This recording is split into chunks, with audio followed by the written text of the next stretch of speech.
네, 소개 말씀 감사합니다. 대구 파티마병원 순환기내과 조현준입니다. 제가 오늘 말씀드릴 내용은 고혈압 바로 알기입니다. 시간이 아주 길지는 않기 때문에 짧은 시간 동안 고혈압에 대해 모든 걸 말씀드릴 수는 없고, 약물 치료에 대한 내용들은 이제 아마 의사 선생님들이 알아서 잘 할 거라고 생각합니다. 그래서 오늘 제가 오늘 준비한 내용은 제가 외래에서 만나 뵙는 고혈압 환자분들께 꼭 당부하고 싶은 내용들로 강의를 구성해 보았습니다.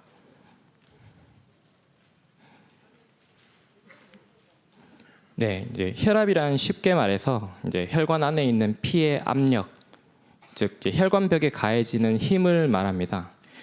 혈관 안에 들어있는 피 자체만으로 압력이 있을 테고, 그리고 심장이 박동할 때마다 밀어내는 압력이 있을 겁니다. 그래서 박동할 때 느껴지는 압력을 수축기 혈압이라고 하고, 그리고 박동과 박동 사이의 혈압을 이완기 혈압이라 하여서 두 개의 숫자로 표현되게 됩니다. 그래서 저희가 항상 혈압이 얼마 정도 나오냐 물어보시면 주로 140, 160 이렇게 수축기 혈압만 말씀 주시는 경우가 많은데요. 이완기 혈압도 상당히 중요하다는 거 알아주시면 좋겠습니다. 그러면 120에 80 같은 누가 봐도 정상인 혈압과 그리고 160에 100처럼 누가 봐도 고혈압인 사람에는 어떤 차이가 있을까요? 심장은 하루에 평균 한 10만 번 정도 뛰게 됩니다. 근데 수축기만 언급하면 120의 힘으로 맞는 10만 번의 펀치와 160의 힘으로 맞는 10만 번의 펀치로 비교할 수 있겠죠. 그리고 하루만 살고 마는 게 아니기 때문에 거기다 365를 곱하고 10년이면 거기다 또 10을 곱해야 할 겁니다. 그러면 이런 어마어마한 횟수의 펀치가 혈관과 장기를 때리게 될 텐데요. 아기 주먹으로 맞는 것과 어른 주먹으로 맞는 건 매우 큰 차이를 만들 것 같습니다. 고혈압은 쉽게 말해서 의사가 만든 병입니다. 걸린다고 아프다는 그런 병이 아니고요. 이게 무슨 말이냐면, 혈압이 높은 환자들을 대상으로 혈압을 떨어뜨려 보았더니 얼마 정도까지 떨어지니까 건강을 계속 유지하고 고혈압 합병증이 안 생기더라 하는 수치가 있었습니다. 이 말은 그 이상으로 올라가면 문제가 생긴다는 뜻이고, 이 수치를 의사가 고혈압이라고 숫자를 정한 겁니다. 현재 고혈압 수치는 수축기 혈압 140 이상, 이완기 혈압 90 이상으로 정해져 있습니다. 즉 당장 혈압이 120에 80이 되었다고 안 아프고 150에 100이라고 해서 당장 아파지는 게 아니라는 뜻입니다. 고혈압은 성인들에게 매우 흔한 질병입니다. 제가 인구 조사표를 한번 찾아봤는데요. 대략 우리나라의 20세 이상 인구가 4,300만 명 정도 되었는데, 이 중에 한 4명 중 1명꼴인 한 1,300만 명 인구가 고혈압 환자로 되어 있었고요. 그 중에 65세 고령인 분들은 한 1,000만 명 정도가 되는데, 이때는 절반 이상인 580만 명 정도가 고혈압 환자로, 고혈압은 우리 생활 속에 매우 흔한 성인병인 것 같습니다. 그래도 연세가 있으신 고령의 환자분들일수록 병에 대해 더 잘 이해하고 치료에 더 잘 적응하고 조절률도 상당히 좋습니다. 고혈압 치료에 있어서는 젊은 사람들이 오히려 더 치료에 더 불량한 지표를 보이는데요. 일찍부터 조절을 해야 하는데도 말도 듣지 않고 당장 안 불편하니까 약도 잘 안 먹고 치료에 굉장히 애를 먹는 경우가 많습니다. 그러면 고혈압은 왜 생기는지에 대해 알아보면 유전적 요인이 상당히 많습니다. 가족 중에 고혈압 환자가 만일 있다면 나도 고혈압 환자가 될 수 있다는 사실을 항상 경계해야 합니다. 그 외에는 비만이라든지 짜게 먹는 습관, 음주, 스트레스 같은 것도 원인이 될 수 있습니다. 앞서도 간단히 언급한 적이 있지만 혈압은 보통 증상이 없습니다. 아주 높지 않은 이상 무증상입니다. 혈압 때문에 머리라도 아프거나 어지러우려면 혈압이 한 190에서 200가량 상승해야만 겨우 이런 증상이 나타날 정도입니다. 환자가 요새 머리도 너무 아프고 어지러워 혈압을 재보니 내가 원래 혈압이 낮았던 사람인데 요새 잴 때마다 140에 90, 150에 100이라고 외래를 오는 분이 많이 계십니다. 이런 경우는 오히려 이전에 없던 두통이나 어지러움증에서 오는 스트레스나 불편감 때문에 혈압이 평소보다 좀 올라간 걸로 보는 게 맞습니다. 그렇다면 혈압은 이제 수명을 줄이고 사망을 이끌게 하는 나쁜 위험 인자들 중에도 단연 1등으로 나쁩니다. 비만, 음주, 담배, 고혈당보다도 월등하게 더 나쁜 위험 인자임을 보여줍니다. 그 말인즉슨 이제 혈압을 낮추면 목숨을 위협하는 질병에 걸릴 확률이 매우 낮아진다는 뜻을 의미하는데요. 대표적인 나쁜 병인 협심증, 심근경색증 같은 허혈성 심장병과 중풍으로 잘 알고 계신 뇌졸중을 살펴보면 수축기 혈압이 2씩 감소할 때마다 이 두 가지 질병의 위험이 7에서 10%씩이나 감소한다고 알려져 있습니다.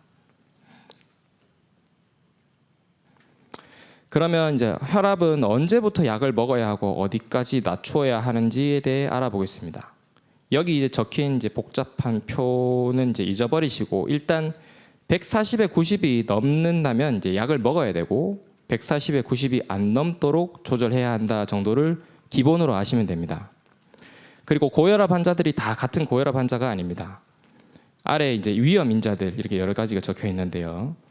이제 좀 다소 고령인 연세라든지 아니면 이제 가족 중에 젊은 나이에 중풍이나 협심증에 걸린 분이 계시는 건지 혹은 담배를 태우시는지 비만한지 콜레스테롤이 높은지 아니면 이제 의사가 당뇨 전 단계 위험 단계입니다라는 이야기를 들으신 적이 있거나 혹은 이미 당뇨병에 걸린 적이 있다면 이런 부분들이 이제 많이 해당되면 될수록 나는 더 위험한 고혈압 환자이며 더 일찍 약물 치료를 시작해야 되고 더 낮게 혈압을 낮추어야 합니다. 그리고 특히 뇌경색이나 심장병, 그리고 만성 신부전, 그리고 말초 동맥 질환을 의사에게 진단받은 적이 있는 분들은 130에 80만 넘어도 약물 치료 시작을 고려해야 되고 웬만하면 130에 80이 넘지 않도록 더 타이트하게 혈압을 조절해야 합니다. 비슷한 내용입니다. 기본적으로 평균 수축기 140, 이완기 90 미만으로 조절하는 걸 기본으로 하되 아까 보여드린 이제 위험 요소가 많이 해당되는 이제 이미 심질환, 뇌질환, 콩팥 질환이 함께 동반되어 있거나 아까 보여드린 위험 요소가 많이 해당되는 분들은 130에 80 밑으로 낮추도록 좀 더 노력해야 합니다. 간혹 이제 병원에만 오면 혈압이 높아진다는 분들이 상당히 많습니다. 이제 병원에 오면 이제 긴장도 되고 두근거린다고 하고 그렇게 하면서 이제 집에서는 괜찮았는데 와서 재면 이렇게 혈압이 높다라는 분들이 상당히 많습니다. 매우 흔히 있는 일이고 백의 고혈압, 즉 이제 의사 흰 가운만 보면 혈압이 높아지는 분들로 실제로 검사해 보면 집에서는 정상 혈압인 경우가 많습니다. 오히려 병원에 와서 혈압이 너무 좋은 분들은 이제 자세히 문진을 해보면 집에서 저혈압이거나 어지럽다는 분도 가끔 계십니다. 그래서 집에서 혈압이 잘 조절되는 분들은 이제 병원 혈압계에서 혈압이 높게 나온다고 해서 너무 걱정하지 마시고 집에서 재는 안정시 혈압을 좀 더 신경 써서 측정해 보는 게 중요할 것 같습니다. 그렇다면 혈압은 어떻게 재야 되는지 알아보겠습니다. 우선 편히 앉아서 이제 최소 5분 정도는 이제 편안하게 안정을 취하고 재야 합니다. 그리고 혈압 재기 30분 전에는 이제 담배나 술, 커피 같은 카페인이 든 음료는 가급적 먹지 않고 재야 합니다. 그리고 이제 처음 재면 긴장도 하고 이제 높게 나오는 경우가 굉장히 많습니다. 그때는 긴장하지 말고 2번 이상 재고 그 평균값 혹은 여러 번 쟀는데 마지막에 제일 낮아진다면 제일 마지막 혈압이 본인의 안정시 혈압일 가능성이 높습니다. 그래서 여러 번 재서 이제 낮게 나오거나 평균 혈압을 이제 진짜 혈압으로 생각하는 게 맞습니다. 그리고 이제 시간에 따라 이제 아침 혈압은 이제 자고 나서 소변을 보고 아침 식사와 아침약을 먹기 전에 앉아서 한 그래도 1, 2분 정도 편안하게 안정을 취한 뒤에 재어 보도록 하고요. 저녁 혈압도 이제 자기 전에 역시 앉은 자세로 한 1, 2분 정도 충분한 안정을 취한 뒤에 측정하도록 합니다. 이건 제가 추천하는 혈압 기록 방법입니다. 가로축은 이제 아침, 점심, 저녁 이렇게 나누고 세로축은 날짜로 정해서 그날그날 잰 혈압을 기입합니다. 매일 3번씩 재오는 분들도 있습니다만은 이제 그렇게 재긴 어렵고요. 어떤 날은 아침에만 잴 날도 있고 저녁이나 점심 혈압만 잰 날도 있을 겁니다. 그러면 다음 표처럼 기입하게 되면 다음처럼 이렇게 아침, 점심, 저녁 혈압의 일중 변동 추이를 확인할 수 있습니다. 이렇게 되면 마치 24시간 혈압을 측정한 것처럼 하루 종일 혈압 추이를 볼 수 있어서 이는 이제 약물의 용량을 결정하거나 용법을 결정하는 데 도움을 받을 수 있습니다.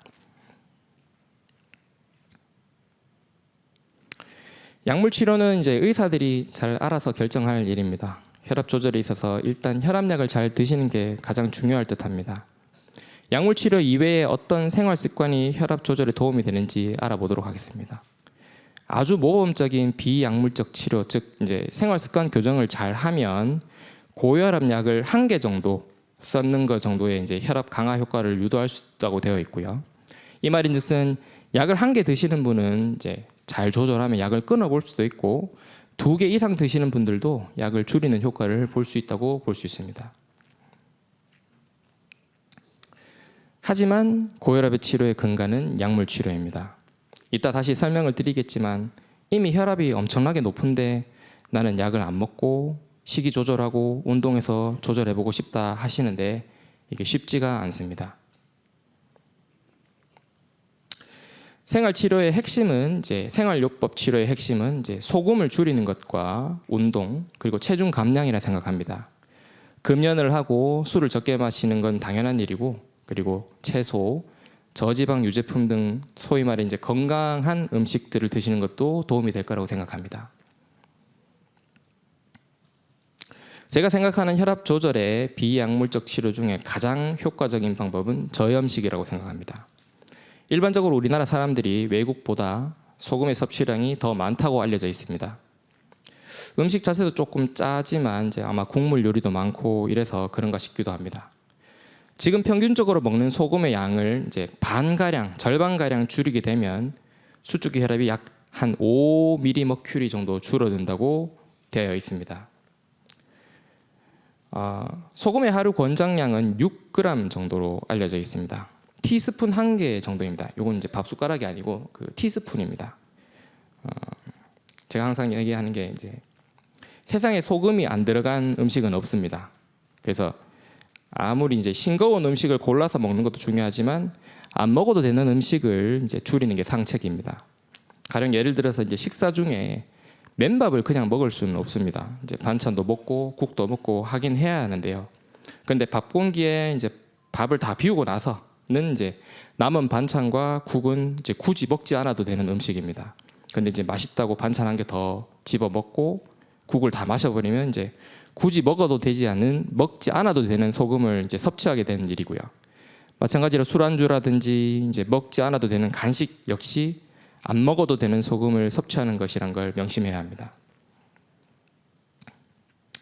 그리고 체중을 줄여도 이제 혈압은 떨어집니다. 비만한 분들이 이제 좀 더 고혈압에 잘 걸리는 게 사실이고요. 몸무게 1kg를 줄이면 수축기 이완기 혈압 1 정도를 떨어뜨릴 수 있습니다. 그래서 만약에 5kg를 줄이면 한 5 정도, 대략 그 정도 줄일 수 있겠죠.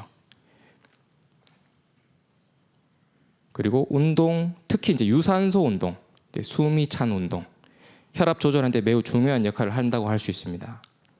빨리 걷거나 조깅, 자전거, 수영 등 이제 숨이 차도록 하는 운동들이 대표적으로 혈압에 좋은 운동들입니다.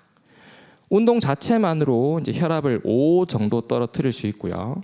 운동으로 체중도 감소한다면 이 역시 혈압을 떨어뜨리는 데 매우 도움이 될 것 같습니다. 그러면 어느 정도로 운동을 해야 되는지 알아보면 이제 쉽게 말해서 최소 일주일에 3번 이상 그리고 한 번 할 때 30분 이상 그냥 숨 하나도 안 찰 정도로 천천히 걷는 게 아니라 약간은 숨이 찰 정도로 빨리 걷기 정도의 운동 정도를 추천합니다. 이처럼 이제 저염식으로 한 5 정도 그리고 체중 감량으로 5kg 정도 빼면 5 정도 그리고 운동도 아주 열심히 했을 때 5 정도 떨어뜨린다고 볼 때 이러한 비약물적 치료인 생활요법만으로 10 이상 떨어뜨리기가 정말 쉽지 않습니다. 그런데 혈압이 160에 100인 분이 나는 약을 안 먹고 운동하고 관리하면서 혈압 조절할래요 하는 분들이 있습니다. 약물 치료가 필요한 분은 약물 치료도 하면서 생활요법을 함께 진행할 때 도움이 됩니다. 그리고 혈압약에 대한 몇 가지 오해에 대해 설명하고 강의를 마무리하고자 합니다. 간혹 제 환자들 중에 이제 심장병으로 약을 드시는데 선생님 저는 혈압이 안 높은데 왜 혈압약을 먹나요? 약전을 살펴보니 약이 대부분 혈압약인데요. 이렇게 말씀하시는 분들이 많이 계십니다. 반대로 이제 혈압이 높아서 약을 드시는 분들 중에 저는 혈압이 높아서 약을 먹는 줄 알았는데 약들이 전부 찾아보니까 전부 심장병 약이었습니다. 왜 그런가요? 라고 물어보시는 분들이 많습니다. 대부분의 대표적인 혈압약들, 다음과 같은 이런 약들은 90% 이상이 심장병 약들입니다. 심부전이나 부정맥, 허혈성 심질환 때 꼭 써야 되는 필수적인 약들입니다. 이 말은 다시 말하면 이제 고혈압이 얼마나 심장병에 나쁜지를 보여주는 것이며 혈압을 낮추는 게 심장에 얼마나 좋은 도움이 되는지를 알아볼 수 있는 대목입니다. 그리고 한 번 먹으면 평생 약을 먹어야 된다고 못 끊는다고 이제 약을 이제 시작하지 않으시려는 분들이 있습니다. 저희는 차라리 이 약이 좀 중독돼서 못 끊는 약이었으면 하는 마음이 들 때도 있습니다. 그렇게 약을 안 드시려는 분들이 많습니다. 당연히 이제 중독되는 약은 아니고요. 약을 끊으면 혈압이 상승하기 때문에 이제 약을 못 끊는 겁니다. 만일 이제 환자분이 너무 고도 비만으로 엄청나게 살이 찐데 다이어트를 통해서 고도 비만을 해결한다든지 엄청 짜게 드시던 분이 거의 무염식에 가깝게 저염식을 한다든지 하게 되면 이제 혈압이 다시 낮아지고 약을 안 먹어도 혈압이 유지된다면 그때는 혈압약을 끊을 수도 있습니다. 잘 없는 일이긴 합니다.